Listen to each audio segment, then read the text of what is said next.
What's up, everybody, and welcome back to Lakers Legacy. Today, I will be talking about my expectations for the 2024-2025 season. Now, there's a lot of stuff going around right now where people don't really know how to predict this Lakers team just because of a bunch of uncertainties with coaching and with health and injuries, and like recovery and everything, and if they'll make trades even. But I think I have a good idea of how I think the season can play out, or what my expectations are if everything goes the right way. Now, of course, there's going to be freak injuries that might happen. Knock on wood, hopefully that doesn't happen. Or there's always something unexpected that happens during the course of an 82 game season. So take everything I say, not literally. This is not for sure what's going to happen, but this is what I expect to happen and what I hope happens for this upcoming season.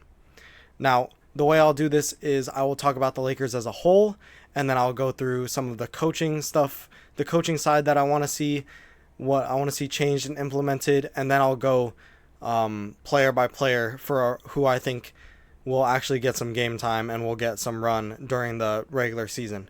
And then my expectations if we can make it to the playoffs, but we'll see if that becomes a thing later on in the year. I can always give my predictions for the playoffs once that gets closer. So yeah, let's jump right into it. Now, first thing is just an overarching, the win total odds. So on FanDuel right now, they have it at 42.5 regular season wins, where last year, let me see what we had. 2023. Last year we were 43-39. No, wait, that's the wrong year. Give me 1 second. We were 47-35. Sorry, I was looking at the wrong things. But we were 47-35, and I don't think we got worse. I know a lot of the teams in the conference got better, and the strength of schedule will definitely be a factor into why they think we're only getting 42.5 games, or why they gave us the line 42.5. And also, of course, LeBron, AD didn't miss too much time with injury last year. AD actually played some of the most games he's ever played in his career, I believe. I think he played 77 games. Let me make sure I'm correct on that. He played... Where is it? If I go to his bio... No. Splits. He played 76 games last year. So that's his most since... That's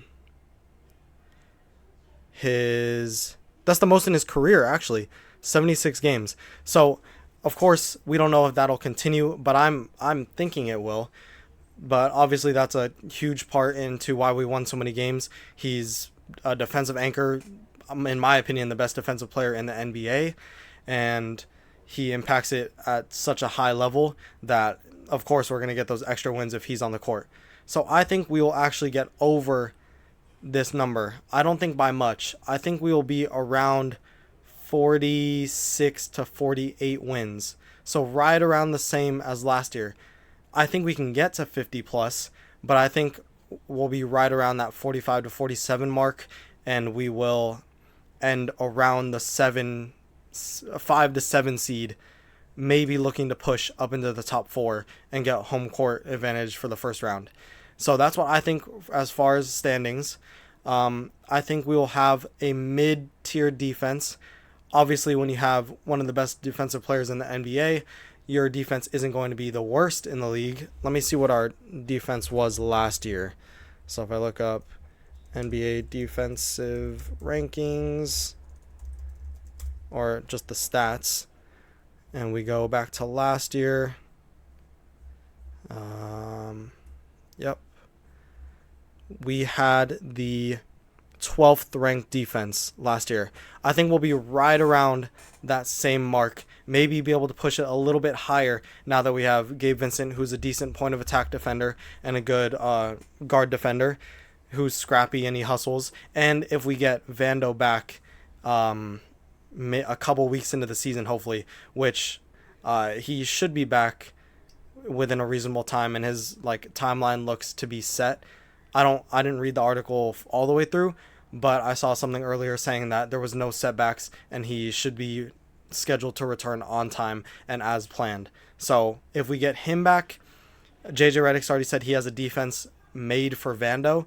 So I'm happy about that. I'm excited for that. So I think we could push into that top 10, but realistically, I think we'll fall again from 10 to 15 in regards for defensive rankings. Now, offensive, this is not. I'm worried about our offensive ranking. So if I look at offensive rating, regular season 2023-24, we were. Oh no, I'm looking at the same thing. What am I doing? Not defense. Go to offensive rating. But that's not. Oh, here. I'm dumb. We were number 21. Oh, wait, I'm all over the place. I'm sorry. I'm looking at this preseason. So if I look regular season per game offensive rating, we were number 15. So this isn't even that bad, actually. But if I look at our net ratings also, we were much lower at 19. So I think we could increase this, because another one of my things that'll lead into our new coaching is how many threes we shoot. So in order to get our offensive rating up to where I think it needs to be within the top 10, we need to push more in transition and we need to take more threes, which is historically something that you can see being translated and carried over from the preseason to the regular season. Now, a lot of things can't be translated, and you might see something in preseason and not be able to trust it going into the regular season, but statistically, taking 3-point shots and 3-point attempts have translated into the regular season. So I think if we're trending on that direction and trending on that path, then we should be able to increase our offensive rating and our net rating, because we're not starting at such a disadvantage on 3-point shooting already. Now, another thing regarding coaching that I've liked already. So that's enough about the team. I think we'll be decent defensively. I think we'll increase in our ratings offensively, and I think we'll be around the 45 to 47 with ability to push up to the 50 win mark. Now, coaching, shooting more threes. I think that'll definitely be a key emphasis from Redick. I'm not sure. I'm hoping, my expectation for him is that he's able to make some sort of adjustment. He's a basketball head. He's a basketball nerd. So he knows how to see things on the court that maybe other people wouldn't see. Also being ex-player and being a high-level player and high IQ guy, he should be able to make some of those adjustments that'll help us throughout the course of the season, especially if we go down with injuries or if we have lineups out there that on a night-to-night basis that aren't very consistent until we get towards the end of the year. I think his game plan and his ability to switch defenses and create different game plans should be something to look out for, and it should be a reason that we win some games. Now, shooting more threes as well. So those two things, adjustments, shooting threes, and then running sets. So changing our offensive philosophy is what I expect from Redick. I don't expect us to go to a ton of possessions where LeBron is just holding the ball at the high post for 12 to 15 seconds waiting for people to cut, or just watching people stand there and then decides to make his move at 5 seconds, or a lot of one pass, dump down to the post, everyone stands still, and then we try to get a shot off of whatever AD or whoever the post guy is. I think we'll run a lot more offensive sets and a lot more free-flowing off-ball movement, screening, cutting kind of offense. And I've seen that in the preseason already. Now, granted, it's because we didn't have LeBron and AD for some of those games, and we're just rotating through all of our guys. And if you're trying to get minutes, of course you're going to do what the coach says, and you're going to run through all the sets, and even if they're not working. But I think we're getting decent or some pretty good looks off of them. So I expect us to continue that into the season and only get better as our chemistry improves and as we kind of move through the year and get more comfortable with what works and what doesn't work, and then be able to call it on the fly. So, anything else about coaching? Did I miss anything? I don't know how much you can impact culture within the first year, especially if you have like some established guys already that have been playing a certain way over the last couple of years. LeBron's been playing the same way for almost all his career. But I think the only real change in culture that you can get is just encouraging guys to play a little bit more defense and to really lock in on that side of the ball. And then everything else on the offensive end will come off of our defense. But I don't know if that's really where we're going to hang our hat as far as how we win games. I think, of course, we do hang our hat on defense. We did last year, and that's mainly thanks to AD. But I think we'll be more of a well-rounded offensive team this year, so that we don't have to go back and really focus as much on the defensive end and putting so much effort into that in order to win these games. Now we get into the fun part. We get into the individual expectations. So if I look through this, I'm going to go by salary because that kind of gives me image on who's on the roster and who will probably get playing time. I think there's 16 people on the roster or on salary right now. 1, 2, 4, 6, 8, 10, 12, 14. Oh no, there's 15 on contract right now. So I could just go through all these. Some of them will be quicker than others. Like LeBron, my expectations are just for him to stay healthy and for him to... I actually expect him to kind of take a step back this year. I know we say it every year. Oh, when is LeBron going to take a step back and give the keys to AD? Oh, when is he going to start regressing a little bit? I think this year we see a tiny bit of that. Now, LeBron regression and a normal player regression is completely different, especially for his age. I don't think LeBron regression will be him only averaging 15 points, 5 rebounds, 5 assists, and not being a focal point or an all-star or an all-NBA caliber guy. I expect him to still be within the low to mid-20s in scoring, so 25 points to 24 to 26 points. I expect him to shoot efficiently from the field, driving, getting layups and all that. And then I expect him to keep continuing to shoot well from 3. Now, last year he shot... Let me look at this. Last year he shot... splits. He shot 41% from 3. Now, I don't think that he can sustain that. I would love for him to, but I think he'll go back to around 38%, 37%, and I'm totally okay with that. If he's still shooting 5 a game and he's shooting 37% clip, then that's more than enough. Assists, I expect him to get similar amount of assists, around 8 assists a game, maybe even pushing it up to 10 if he's one of the main facilitators in the offense. Like what Redick said, he wants to have LeBron play off ball, but still get him the ball in positions where he can create. So that'll just give him new incentive to make the most whenever he gets the ball, since sometimes he doesn't initiate the offense. So he can get 5 assists easily off of sets, and then everything else just can come in transition or from him being LeBron. So LeBron, I expect him to be LeBron. I expect him to stay healthy. He played 71 games last year. I expect around a similar mark, 65 to 75 games would be ideal, and just being him. But I do expect him to drop a little bit off in production because he's getting older, and if we start to limit him, hopefully we don't limit him on minutes. If he's feeling good, we should just let him play. And if he is giving AD and some of these younger guys a little bit more room to operate within the offense and free will, what I mean by that is to let them shoot more and to have more opportunity to create.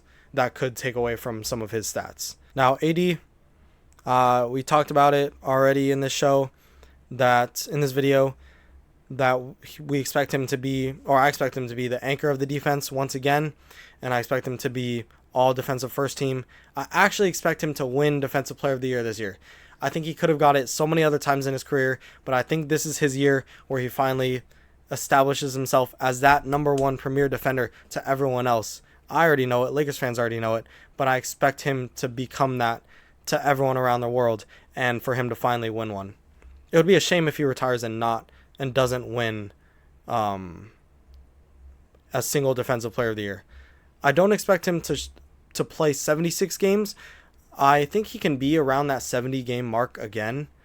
Like that 65 to 75 game mark, I think would be perfect for him. And I do expect him to increase his scoring a little bit more. I want him to be around, maybe 26 to 28 points a game. Maybe even pushing up to 30, just because I think he'll shoot more threes. I expect him to shoot more threes this year. He draws a lot of fouls, which is great. If his three-pointer is falling, then his free throws will be falling, his mid-range will be falling, and there's just no way to guard him. So I expect him to be towards a 30 and 10 a 30 and 10 guy, where last year he was a 25 and 12 and a half guy. I think some of his rebounds, if he's playing a little bit further from the basket, some of those offensive rebounds won't go to him as much. So maybe he'll knock off a rebound or two. He averaged 3 offensive rebounds a game. So maybe around 10 to 11 rebounds. If he's playing more outside the paint and away from the basket, then he can be more of like a hub for reversing the offense or bringing it from a side to another side. He's a decent playmaker. So maybe we see his assist numbers go up to 4 or 5 maybe even. And then obviously blocks. 2 blocks a game is just standard for Anthony Davis. So those are all my expectations. Definitely to win a Defensive Player of the Year and kind of cement himself as the Lakers' best player this year. Now these next 2 guys are kind of in the same boat with Rui Hachimura and Austin Reeves. I expect them both to take another step. Now what that step is up to interpretation. To me, that next step is impacting winning a little bit more. So whether that be on the defensive end or whether that being taking on a more playmaker role or shooting some more threes, knocking them down so that the spacing is better, whatever it takes for them to impact winning a little bit more than last year, I think is super important for us. We can't rely on LeBron or Anthony Davis to just carry us to these wins. We need production and game-winning plays from Rui and Austin Reeves, which I think we've seen in the past with their ability on defense, with Rui's ability on defense, Reeves' ability as a playmaker and a shooter. So I think their next step is to just impact winning a little bit more and having those things that don't show up on the stat sheet, those pass to assists or taking charges or tipping the ball for an offensive rebound for someone else. Those little things I think can all impact winning, along with maybe their numbers taking a slight increase. But if they're still consistent, then I have no problem with that. Now the one that everyone's kind of highlighting for this next year is D'Angelo Russell. He actually had a really great year. He had a career year last year. Let me look at his stats. He averaged 18 points a game, which is the most since his first couple years in Minnesota. And obviously his time in like Brooklyn and Golden State. But he shot 41% from 3, 41.5, which is his highest he's ever shot. He played 76 games. I can't believe he came off the bench. 69 games started. That means for 7 games he was coming off the bench. But I can rant about Ham and his rotations and everything all day. But I expect him to be that guy still, that third option, that solidified third option. He can shoot. He can play make. He works well off screens. He doesn't need the ball in his hands all the time. He can play off the ball and catch and shoot. So I expect him to still be that third option guy. I do expect him to be a little better attitude-wise. Now, I know he had a great attitude for most of the year. He's one of the most hyped guys. But when it really comes to pushing through adversity, I hope that he is he's there and he takes another step. Last year he did well when he was on the trade block and we were looking for trades around the deadline. He played extremely well then. But then again in the playoffs, when some of that either outside chatter maybe got to him or his performance, if he's hard on himself. I hope that doesn't come back again this year and that doesn't all unravel in the playoffs again. But I am glad that we didn't trade him. I expect him to get traded if he's not performing, but if there's nothing out there of value, if we need to like throw in a bunch of picks just to get a guy like Zach LaVine, or DeJounte Murray, if we did that during the summer, I don't think it's worth it. D'Lo is one of the top point guards in the NBA. People don't really realize that he's sneakily towards the top 10 point guards. I don't think he is top 10. I could do rankings another day. But he's a great fit for this offense. Now, he does need to improve on defense. He said last year that he was trying to be like Derek White. I hope he gets a little more like Derek White, as you can see on the Team USA and the Celtics championship run, which pisses me off every time I think about it. But I love Derek White. He was so impactful to all that. He's just a winning player. So if D'Lo can evolve into that also, and I expect a little more defense from him. For being a 6'5" point guard, he should be able to block more shots and get in the passing lanes a little more with his wingspan and everything. But I think that can be also another step for him, and I expect him to take another leap for defensively, which can also boost our defensive ratings. I think I'm going to do the bench all together because they kind of all have a similar role, except Max Christie. I'll talk about Max Christie separately right now. I expect him to be, I made a prediction on my other YouTube channel where I think he'll be in the 6th Man of the Year voting, in the 6th Man of the Year race. I fully expect him to take a leap into being, or maybe it was most improved player, into being a solidified 6th man. He's playing with a ton of confidence right now. He can knock down shots. We already know that. He's a great defender, and I think he'll only get better as the season goes on if he gets more minutes. So I fully need him to be that 6th man, can come off the bench and create a spark on the offensive or defensive end, whatever we need him to do. He can also play make a little bit. He's great at driving to the rim. He's fundamental with his finishing. Always goes up with 2 hands. Not afraid to go left or right. Decent pull-up game. He's an all-around great 6-man option. So hopefully he can develop into that over the course of the year. Now these other guys, Gabe Vincent, Vanderbilt, Christian Wood, Cam Reddish, Jackson Hayes, I expect all of them to stay healthy. We need, in order to win games in the NBA, you need a solidified rotation in order to build up chemistry with everyone around you who could be on the court, and to solidify when subs come in or when certain lineups are on the floor, different situations. In order to get all that up and running, you need players to be healthy. We can't have Vando come back for 5 games. We're just starting to get into rhythm, and then he goes out hurt again. Or a lineup with Gabe Vincent, Christian Wood, and some of the starters is working really well, but then all of a sudden Gabe Vincent's hurt, and we have to sub someone else in for him. That throws off the whole dynamic of that squad. So I expect them to stay healthy and to give 100% whenever they're out there. Now, obviously, they're professional athletes. They're paid millions of dollars to do this. Of course, they're going to give their 100% effort. But what I mean by that is they fill their role to 100%. You can give 100% and not be looking like you're trying out there.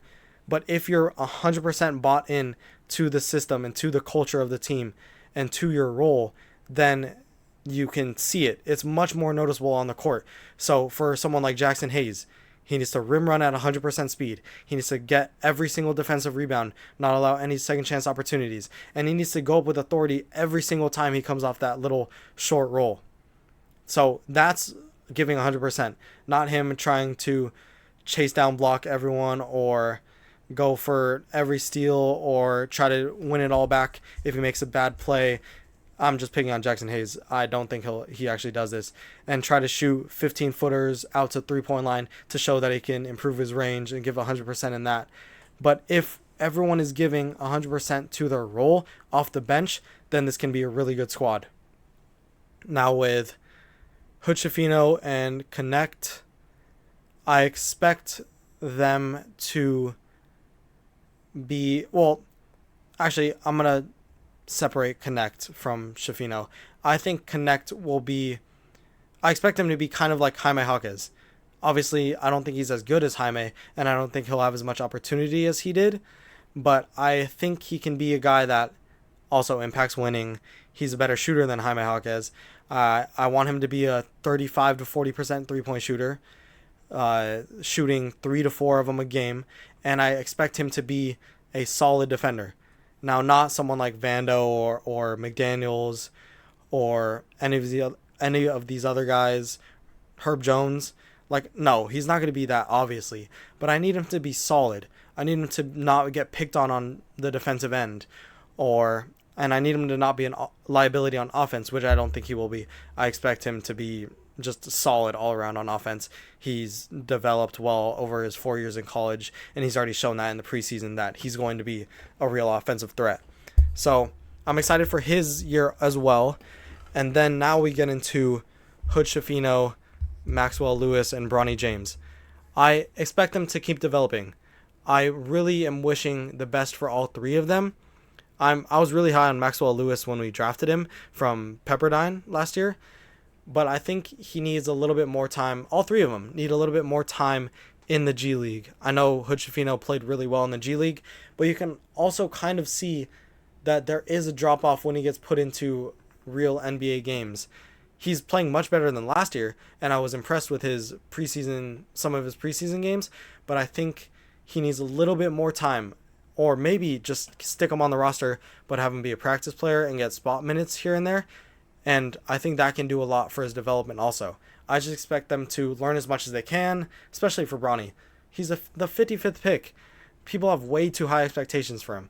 I just expect him and the others to develop, learn as much as they can, and just have fun. Experience it all. Like, just have a great time with the whole season. If they get minutes, if they don't get minutes, just be the most energetic guys on the bench, and that also could give them some minutes on the court. So there it is, my expectations for the 2024-2025 Lakers NBA season. What you can expect from me is reactions to almost every game. I coach high school basketball, so I don't know if I'll be able to see every single game, but I'll definitely be watching the replays of them, and then I'll give my opinions on every single game. You can keep up with the latest Laker news here. I'll try to break it as fast as possible. Make sure you follow me on X at LA Lakers Legacy on X, LA Lakers Legacy. I'll be tweeting throughout the games and after games, pregame. I'll have pregame shows on here. Maybe I'll go live for a couple of them where you guys can submit questions and I can react live to them or react live to news. Maybe even do some game reactions. Obviously, I can't show the games on the stream, but I can have it like on my computer down here, on my laptop down here on my desk, and then just react and watch with you guys if you want some commentary over it. But yeah, just expect a lot of growth from this channel, a lot of growth from the Lakers in general, and for all the fans, just stick with it. I don't like using the word it's a process, or I don't like using the word process, but it is a process. We're getting healthier. We're seeing some strides from some of our young guys. We just need to give them time. We can't overreact 5 games into the season if we're 1-4. We just gotta let it ride. Don't try to fire JJ Redick, or don't try to trade D'Lo as soon as the season starts and he has one bad game. Just be patient. Give it time. I expect us to be good. I expect us to make the playoffs again this year. And I don't want to say it, but I do expect us to be able to have the capability to make a push for the championship this year. I'm more optimistic than last year. I'm way more optimistic than the year before when we made the conference finals. But yeah, I'm really excited for the season. We are about a week away now. I will be posting more. I'm trying to lock back in on my schoolwork and be able to post more here. And as the season comes, expect a lot of great content from me on this channel. Also, I'll explain that in another video, never mind. But yeah, thank you so much for watching. Let me know your thoughts and expectations for the year as well. And I will see you guys next time.